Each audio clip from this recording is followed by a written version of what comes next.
What would you do when a key product is about to go out of stock and your company's decision-making process takes 18 months? I made it happen in just over a week. Welcome to Busting Roadblocks, the podcast where we break down the biggest roadblocks in business and help you clear a path for success. I'm Janet Charteris, your host and founder of JC Consultancy, where we help businesses remove barriers and unlock their full potential. So let's set the scene. A company with a key seasonal product has had a terrible growing season, and there is no way they will be able to supply to the forecasted demand. Simply put, we've got a supply chain crisis. Now, the usual process to get any kind of major decisions through the business is around 18 months. It's an awesome process. It's a stage and gate process. It's got 5 gates. It works really well.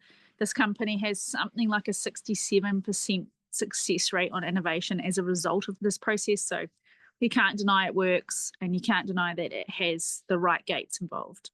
The problem is we don't have time to wait 18 months to make this decision. What happens if we go out of stock? Well, obviously the customer's going to be annoyed. The consumers are going to be annoyed. When you annoy the consumer, they usually look for an alternative. And if you're lucky, they come back. But more often than not, the alternative meets the needs of what they were after, and you lose them. So what did we do? We got the key cross-functional team together. That was sales, marketing, procurement, quality, and production. And we wrote down all of the alternatives. Obviously, we can go out of stock and annoy the customer and the consumer. We could put the price up, still annoying the customer and the consumer, but potentially reducing demand. And obviously, we'd have to remove all of our promotions, really annoy the customer. Or we find an alternative supplier. Now, another added layer of complexity in this is that the company had gone out for the last few years and shouted about being Australian grown.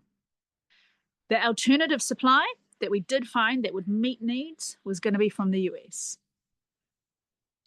The other major problem that we had, which was a beautiful part of this process, is that the project meetings only happened once a month. So you had to get all of your stuff together every month and present to the project board to move your project forward through gates. We were well out of sync with this, but we had about 10 days to make this decision.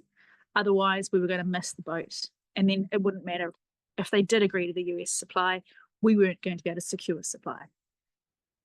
The joy of having a process like this, though, it is really clear what information you need to get a decision. So we knew all the documentation and all of the numbers that the key decision makers needed.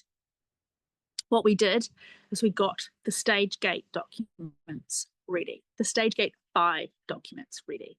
So we skipped 1, 2, 3, and 4 and went straight to 5.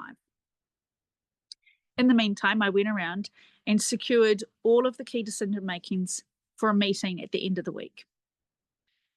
At that meeting, we presented all 3 options and our recommendation. What was the outcome? Not surprisingly, they did not want to go out of stock, and they did not want to annoy our consumers and our customers.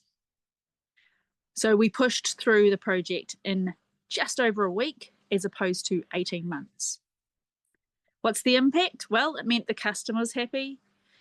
We obviously had to let them know, because as part of getting products on shelf in FMCG, you need to have lots of documentation, including country of origin. Internally, though, we improved the credibility of the team. So the team showed that they could be agile, pragmatic, and work within the process. So it added to the credibility, and the entire team got a nice little rosy glow of credibility there. What's the key takeaway? Well, sometimes the biggest roadblock isn't the problem itself, it's the process. Knowing how to work within and around bureaucracy is a game changer. Thanks for listening to my first episode. I'm Janet Charteris, and I can't wait to help you tackle business roadblocks, one episode at a time. If you find this podcast valuable, make sure you subscribe and share it with your network. And if you have a business challenge you'd like me to cover, reach out on LinkedIn or at jcconsultancy.co. I'd love to hear your thoughts. What roadblocks are you facing right now?